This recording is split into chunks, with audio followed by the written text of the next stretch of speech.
But I also tell other aspiring entrepreneurs or even current entrepreneurs, you cannot ask for that ask until you're ready.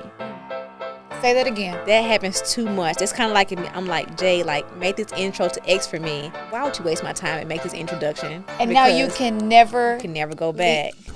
Attention, all my creatives. I don't care what kind of creative you are. I need you to listen to me very closely, all right? Or maybe you're just trying to connect with some creatives. I need you to remember this name, Maker's Gym. You guys, Maker's Gym is a new creative co-working concept, the dopest I have ever seen in my life.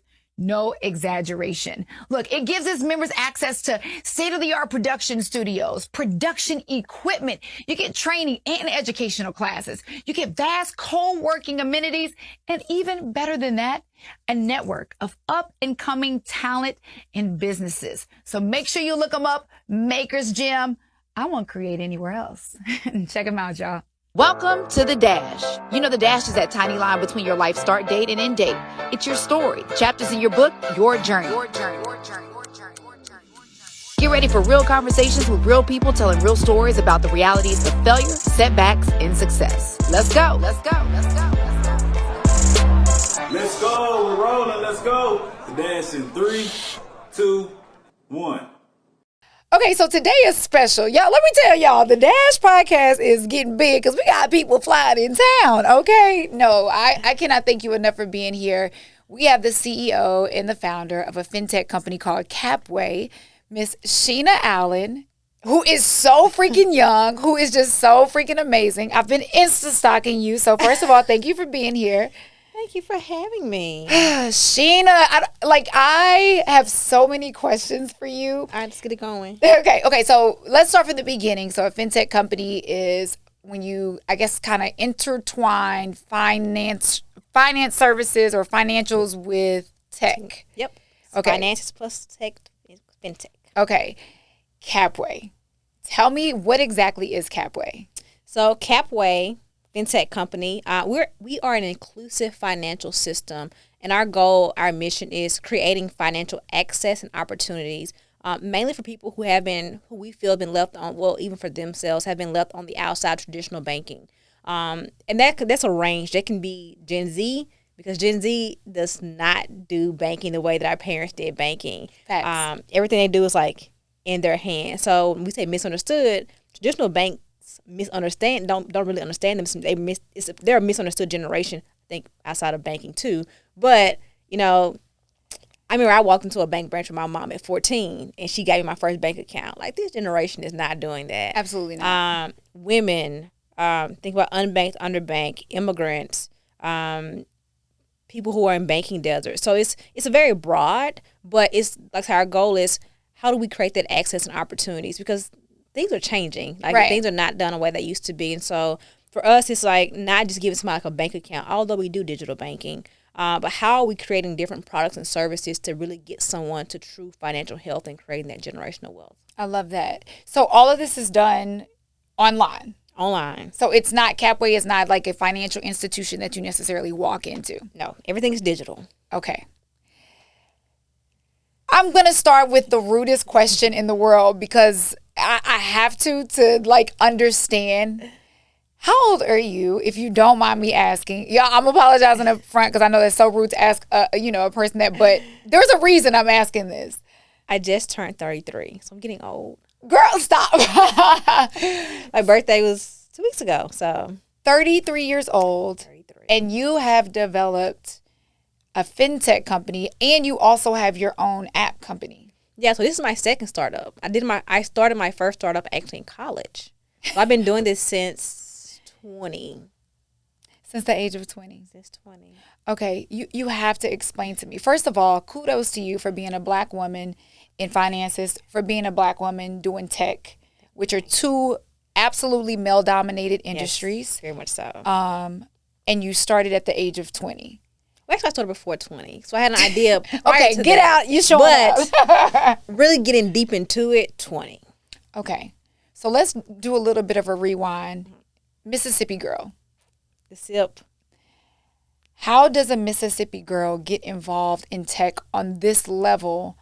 I I mean, really at such a young age. Is this what your major was? No. So I double majored in film and psychology. I minored in marketing. But on top of that, I actually did not want to go to college. I was really big on not wanting to go to college. Now, I do encourage my niece and nephews. I encourage them to go to college, have trust funds for them, like college funds for them. But I didn't want to go to college. I actually wanted to do arts. So from a young age, I was really big into drawing, painting. So film was kind of still like my artistic outlet in college. Okay. But I wanted to graduate from high school and go really deep into arts. And my parents just they weren't going for it. Oh, yeah, no. Because that is one thing we do not understand. I have a godson that is very much in arts, and we did not encourage that at all, unfortunately, right? Yeah. I mean, because we have to be able to stimulate that side of the brain as well. But when we're unfamiliar, so I know your parents are like, no. Not at all. So then how do you get involved in finances and tech? Because, like, that doesn't even really make sense, Sheena.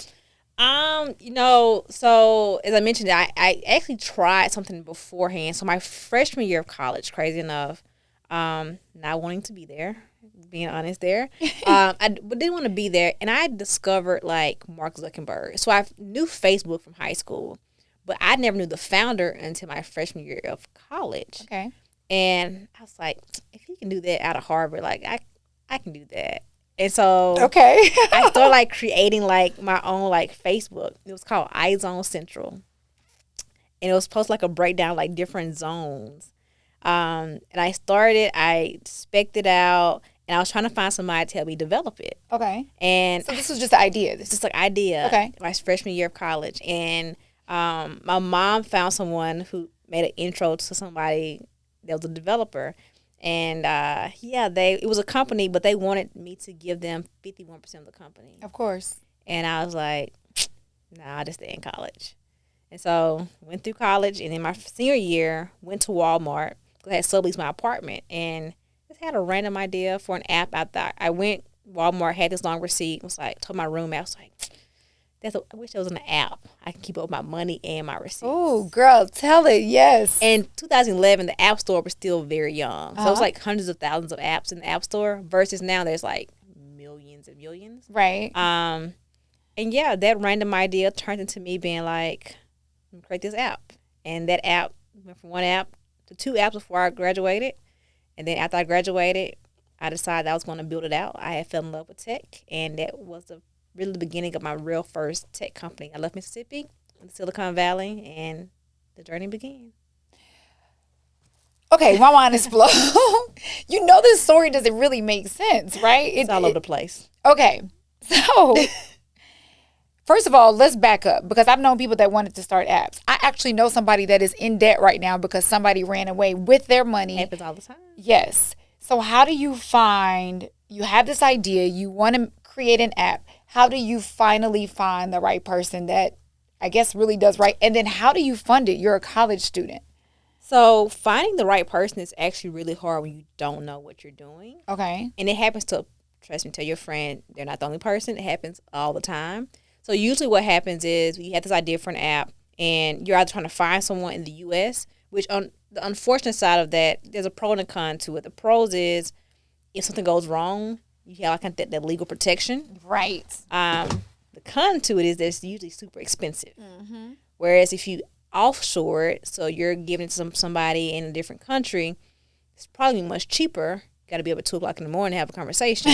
But the con to that is they can run off with your money, and Yes. you don't really have any legal protection there. So which one did you do? I actually offshored it. So I had a refund check coming, and I told my dad, I was like, can you front me pretty much my refund check? And he was like, for what? I was like, I want to build this app. And he was like, oh, what?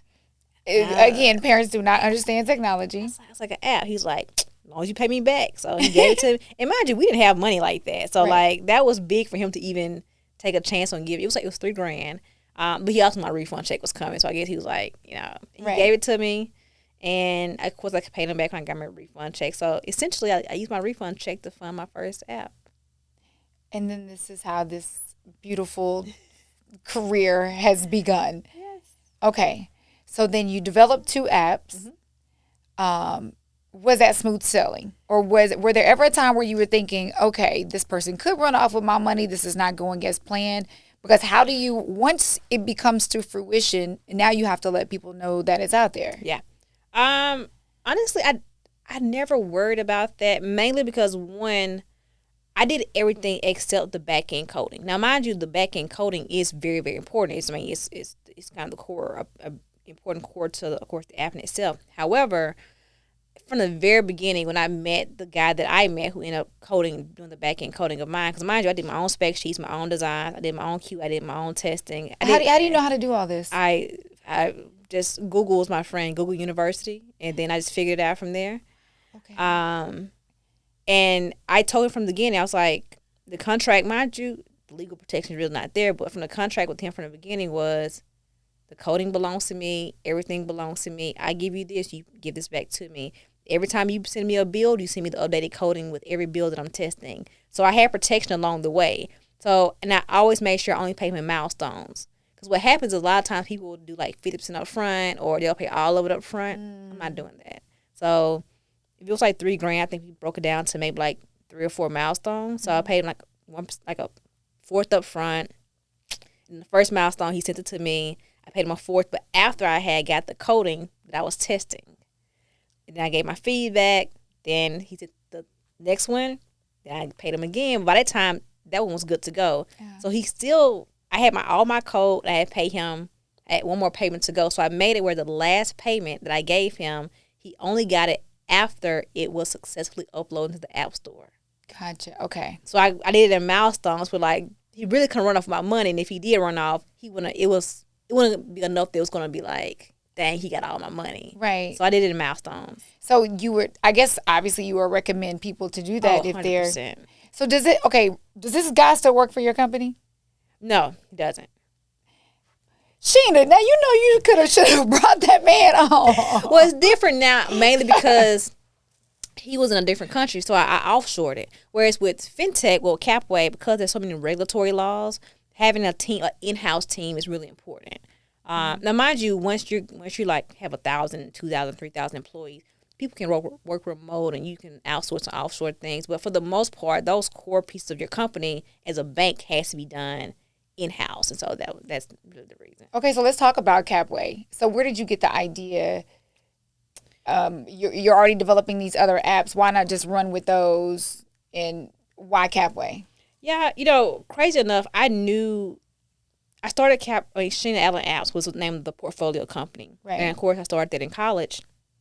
And I knew maybe around like 2015, 2016 that that was not going to be my unicorn. So in tech, when you have $1 billion value company, they call it a unicorn. I knew probably a few years later that was not going to be my unicorn. However, I did know that was going to be the company that was going to teach me how to make my next company a unicorn. So your first couple of apps were practice. It was practice. It was letting me. I bootstrapped that company, so I didn't have to answer to anybody, but it was teaching me what it was like to have to eventually answer to someone. Because when you bootstrap, it's your money, it's your decisions. You only answer to you. But when you raise money, you have a VC-backed company, a venture capitalist-backed company. You have to answer to stakeholders. Okay, so let's back up so people understand, because we're talking about how people fund these businesses. Yes. So your first one's bootstrap, which means you came up with the money yourself. Yes, all my money. Okay. You make money, you reinvest it. Your money out of your pocket is all yours. When you decided to do CapWay, you got venture capitalists. Yes. So those are people that are investing in your company, which end up being stakeholders in the company. Okay, we're breaking this all down because I want people that are, listening and watching. And you have options. So you can bootstrap it, which I always recommend people, if you can bootstrap it. Because it's yours. I mean, there's every check that you take from an investor, your baby becomes less of your baby because there's equity going out the door every time you get a check. And most people don't realize that. They think like they see these headlines with like company X raised $200 million and $50 million. And yeah, though we're raising this type of money in tech, but a piece of equity is going out the door with that check. So there's a few options. You can bootstrap it. Of course, there's the traditional way of people do it as far as like bank loans or business loans, which as we've seen even from the Wells Fargo that, people that look like us don't really get those business loans, or we have to be 10x ahead of somebody else to get those loans. So Bootstrapping, you get business loans. You have crowdfunding now, which is really big. Right. You have two sides of crowdfunding. You have like reward-based crowdfunding, which is like Kickstarter. Right. Okay. Indiegogo. So that's like, I have this product, and if you give me money towards my product, you'll be the first one to get it. Or right. But they're not stakeholders. You're not stakeholders. And then now you have equity crowdfunding, which is anybody can become an investor, even if you're not an accredited investor. So in order to be a VC or an angel, you have to be an accredited investor, which means, I think the rules actually recently changed, but the old rules was you had to have, I think, $250,000 in liquid, and your net worth had to be over $1 million. Okay. Equity crowdfunding means anybody. I don't care if you got $5 to your name. If you want to give me $5, you can give me $5 towards my company. And then, of course, you have the other route, which is angel investing, and then VC, which is what you see a lot of your big tech companies do. So if you can bootstrap it, though, I want to say that again. If you can bootstrap it, bootstrap it, because it's yours. So you ended up finding venture capitalists to invest in CapWay. Yes. How much money did they invest up front? Or have you gotten overall, I guess since the idea? Yeah, so I want to say, number one, Black women raise less than anybody else when it comes to venture capital money. So women, of course, in general, raise less, which clearly Black women is at the bottom. So Black women raise less than 1% of VC dollars. Wow, not still even, in not 2022. even a whole percentage. Not even in 2022. Not even a whole percentage. We raise less than 1% of VC dollars. So every Black woman that you see that says, I've raised $1 million, $2 million, $5 million, which is not a lot, know that like they are rare. Like they themselves are unicorns, or should I say we are unicorns. I love that.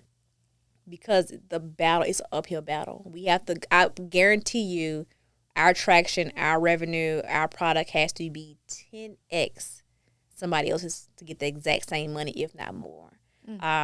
So crazy enough, my first few checks for CapWay came from people that I knew from my first company. Okay. So they had kind of seen some of the work that you had done. They saw the work that I did. And some of them actually wanted to invest in my first company. But I knew that I didn't want to take investors. That was my learning lesson. Like, side note, when I say that, I think of Diddy. Because now Diddy has his ways. Either way it is.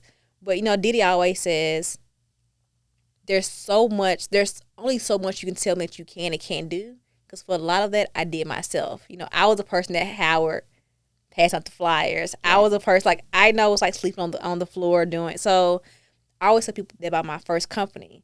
It's only so much you can tell me that you can't do, can be done, can't be done. It's going to take this long.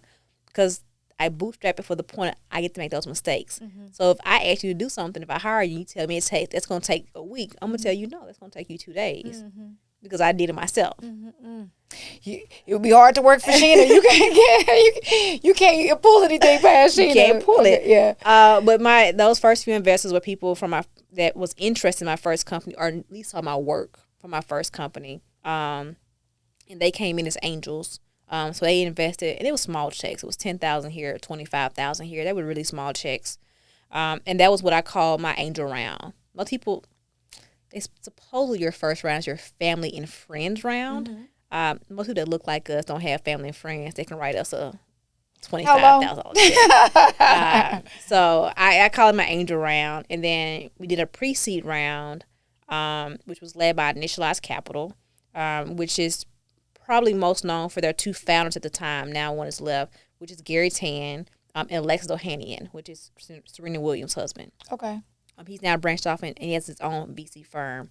But they are actually their first investors as far as like major investors in CapWay. Okay. Pause.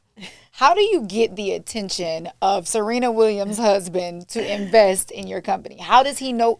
I mean, no offense, Sheena, can you imagine how many people approach them every single day and say, I'm looking for money, I need funds?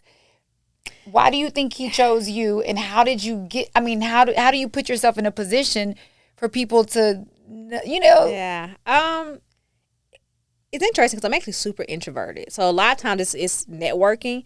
I don't network very well, I'll be honest. I'm super introverted. I'm not very good at it either. Like, I'm the person that's like at the event that's like in the corner, like on my phone because like I'm so introverted, I'm kind of awkward. No. So Arlen Hamilton, who was actually very well known in the VC space, Arlen Hamilton was actually invested in our angel round. Black woman, has an amazing story. Used to sleep on the floor at the at San Francisco airport. Was homeless at one time. She has an amazing story. Her firm is called Backstage Capital. So I knew Arlen once again from my first company. She invested as an angel investor in our angel round. And then she made an introduction for me to Jen Wolf. So Jen is actually now a partner at Initialized Capital. So I pitched to Jen. Jen actually took the idea back to Gary. Okay. And then, Gary, pre-pandemic, Gary was like, come out. Used to go in person to pitch pre-pandemic. So Gary, invited me out to San Francisco. And usually how these pitches go, you in the room, all the partners are there, and you pitch. You got this pitch deck. It was me and Gary. Alexis actually wasn't there. And I think I might have made it through the first 2 slides. And it went from more of a pitch to a conversation. And honestly, Gary, as far as major VCs, Gary was the first one that I met who got it. Wow. Okay. And they ended up writing our first check. Now, honestly, I didn't even meet Alexis until after they actually invested. Okay. But he's also been super supportive. Even if like on my Instagram, like there's a IG live that he and I did together. He's super supportive. He's always like, what do you need? How can I help? But I met him after. So Gary was actually, Jen technically introduced me to Gary. And then Gary made the investment. And then I met Alexis afterwards. And even though Alexis is gone now, he's still super supportive. You brought something up. You said a Black woman made the introduction. Yes. Can we talk about that for a second? The importance of that cosign, the importance of, bringing somebody along. She did not have to do that. Not at all. That was a game changer in your career. For sure. And I tell her that all the time, and she's like, no. And I was like, no, like that was major. I appreciate it. But I also tell other aspiring entrepreneurs or even current entrepreneurs, you cannot ask for that ask until you're ready. Say that again. That happens too much. It's kind of like I'm like, Jade, like make this intro to X for me, and then if you do it, the person that you made the intro to is not gonna be mad at me. They're gonna be mad at you. They're like, Jade, why would you waste my time and make this introduction? And now you can never go back. And so she knew I commend her for doing it, but she believed in me enough and she knew I was ready for the introduction. That is such a nugget. People sometimes want things faster and they're not ready. Yes. And they ruin relationships. Not only for themselves, but like you said, even worse for the person that made the introduction. Yes. And so out of respect for that person, be ready, people. Be ready, right? Please. I mean, I ask. I'm like, let me see it, what you got going. Especially if I don't know you. I'm like, let me see what you got going. Most times when I make a warm intro, I know the person. I've seen the product. I know they're ready. But yeah, it's really important because once again, it ruins the relationship on my behalf, not the person I'm introducing behalf. Because that person don't even know them. It's kind of like I'm only doing this because of X. So, yeah. What's been the biggest challenge? I mean, girl, I could talk to you all day long. What has been the biggest challenge, or what was the biggest mistake that you made, whether it was at your first couple of apps or at CapWay, that you were like, that was the best lesson, yet the toughest lesson? Because, I mean, come on now, Sheena. It couldn't have been all smooth sailing. Don't tell me. Oh, heck no. Because you even mentioned, you're like, there was a point in time where you were struggling financially. Oh, yeah. I think, gosh, there's been so many. The biggest challenge, the biggest lesson, I think for me it has been, and I've learned this along the way, so it wasn't like a one-time mistake. And I'm still learning, to be honest. But I've learned to, and I say this all the time actually, I've learned to not take I don't take no's personally. Okay. Because investors tell you no all the time. But I'm human. There's times where like somebody tells me no or something happens and I let it, for a moment now because I'm learning, for a moment I let it knock me off my path. Because that challenging thing, that mistake you make of somebody saying, oh, that sucks, you can't do it, and then your mind immediately jumps to saying, I'm going to prove this person wrong. I'm going to do it. I'm going to show them I can do it. But that takes away from the fact that, like, you started this for a reason. Like, your purpose is here, and you trying to prove them wrong is here. So one of the mistakes that I've made, and a challenging piece to that is, as a human, you want to jump here to that I'm going to prove them wrong. But it takes you away from something that's much higher, which is your purpose. So I'm still learning, but that has been challenging. How did you figure out what your purpose was? Because so many people are looking for their purpose. So one with tech, mind you, I still love the arts. I love film. I want to get back into filming. But I knew when I started my first tech company, when I that first app, I knew it was such a passion. It was something that was like, I can stay up all night and do this, and I just want it, paid or not paid. Like I want to do this. Like I love this. I know it sounds so cliche, and people have said it. You know, old people say it all the time. But like, when you find your passion, you know it. You can't force it. Like you will know it. But the other part of me finding my why, I did this. I went to a conference. I think it was like 2014, and I'll never forget. Honestly, I don't even remember the gentleman's name, so I won't even attempt it. But what stood out to me in his talk at this conference was, he said, when you know your purpose, you can answer the question why at least 3 times. Okay. And so if somebody says, why'd you start CapWay? Oh, because being from Mississippi, I knew people didn't have access to banking. Why is that? Because there's a system in place. And the system in place says that for certain people, not supposed to be there. Why? Because we're from a capitalistic country. And the South is still one of the racist places, in America. Now, mind you, there's racism everywhere. But growing up in Mississippi, you see things and you hear things and you have a history that not everybody has. And so my purpose for CapWay was so deep that I was able to answer it 3 times, and I knew, like, this is what I was supposed to be doing. How are you changing lives? Because obviously, walking in your purpose, Sheena, you are you are making banking accessible to people that don't have access, and on top of that, you're educating, you're providing financial literacy. How does that make you feel? I have this really big problem. It's probably to your question of problems and challenges.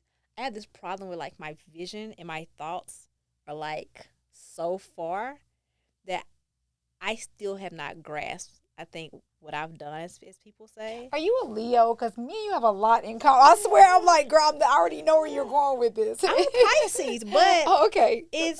I don't know, like, even when, like, I'm doing, like, interviews, or, like, if people, like, DMing me or, like, emailing me, and it's like, oh my gosh, like, you're so inspirational, like, I can't believe you've done this before 30. And in my mind, just being 100% honest, I feel like I have not touched the surface of, like, what I'm trying to do. And so it's hard for me to answer that, because in my mind, like, I haven't done enough, or I haven't done close to what I'm trying to do. Yeah. So I see, like, changing lives, making things better. I feel like I'm here on a journey that's, like, here. Right. So that makes sense. I think the older you get, and I still struggle with this. So I don't even know why I'm about to tell you this, right? People tell me all the time it's important to celebrate those small wins. Small wins, yes. People tell me that. Yeah, because it may come to a point where life can become stagnant, right? And there's a level of discouragement that comes, and then you look back and you really don't even realize it's really not us celebrating. It's just us almost giving God the glory. Yes. Because you shouldn't be here. Like, technically, like, you should be painting somewhere, or, I don't know, like. I honestly, that's one thing I will say. I'm very spiritual. And I always tell people in my spiritual journey, I grew up Baptist. I grew up crazy enough. My mom's side of the family was Baptist. My dad's side were Jehovah's Witnesses. So I grew up, in 2 different worlds of religion. Right.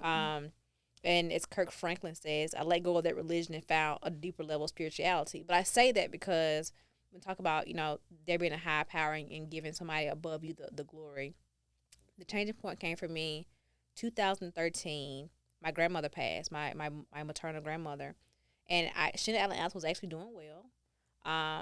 And why that changed me though was because I realized like you can have all the money in the world, but there are certain things money can't buy. Truly, there are certain things that money can't buy. Like you can't go to death and be like, "Hey, death, what's up? I got $1 billion. Like, I'm good." And when you see stuff like that and you realize things like that, for me, I can only speak for me, that takes me to a different level spiritually.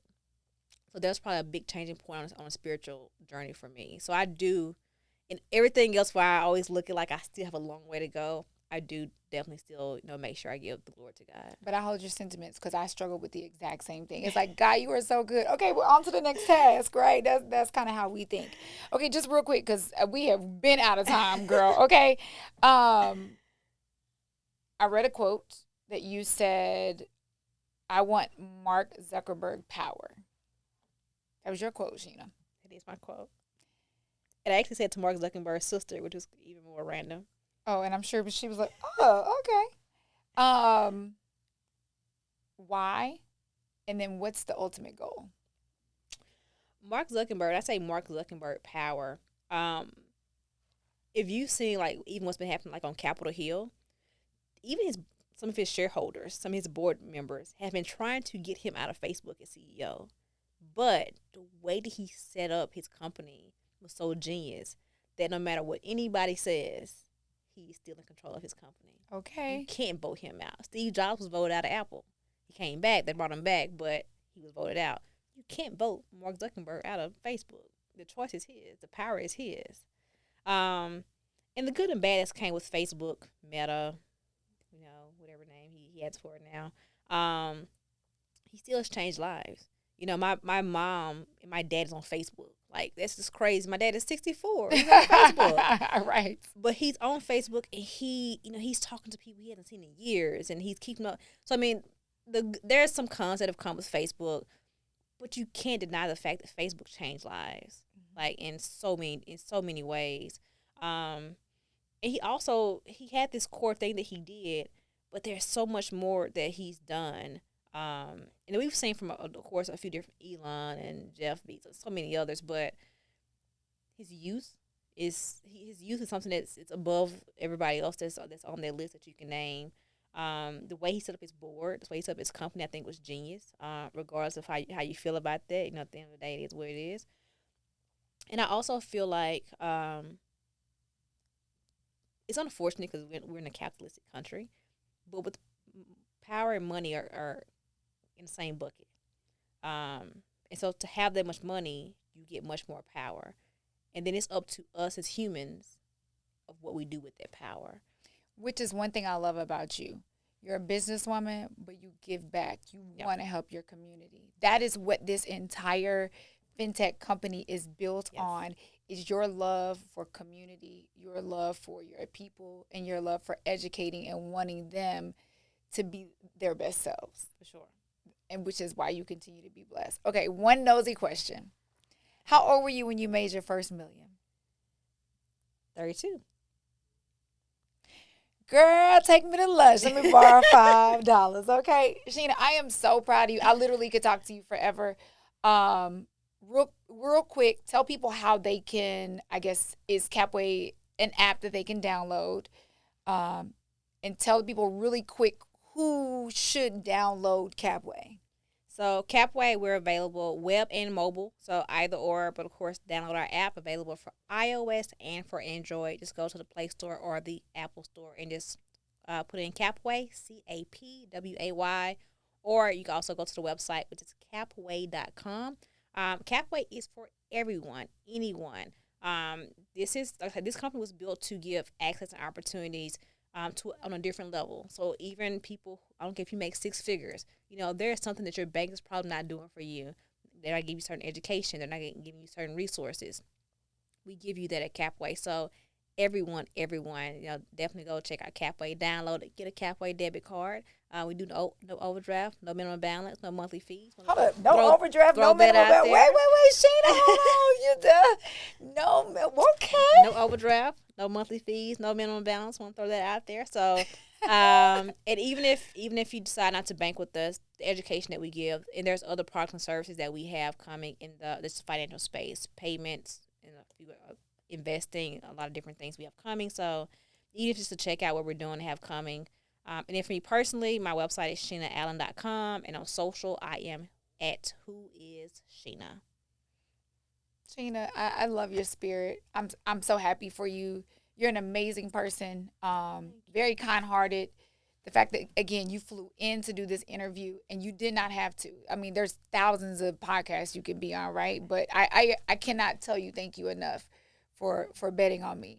Now, she will be like, who is this person? And she will do her research, trust and believe. So, yes. And this came from a warm intro. I want to say that. It did. How important warm intros are. That is came so from a warm true. intro. Shout out to Jasmine. Jasmine Carter, thank you so much. I really appreciate it. I'm glad to know you. Cheering for you. Thank you. Excited to see what you have coming up. I do want everybody, seriously, this is not paid. Go check out CapWay. Resources, funding, learning how to balance your budget, financial literacy, debit cards. People that are starting businesses, is there funding available? Do you guys do that? We are getting into, we're not doing it yet, but we are getting into business later this year. I'm tired of seeing people co-mingling funds and not being able to get what they need because they're co-mingling and just not knowing or having the access. And so we are getting to business accounts and business resources later this year. All right. That's perfect. All right. She says she's growing. There's always something. Sheena Allen, thank you so much. We appreciate Thank you for having me. Thanks for the support. Make sure you subscribe to the Dash Podcast YouTube channel. Also, we're available on Spotify, Apple Podcasts, Google Podcasts, and more. And feel free to share with some family and friends. Thanks, guys.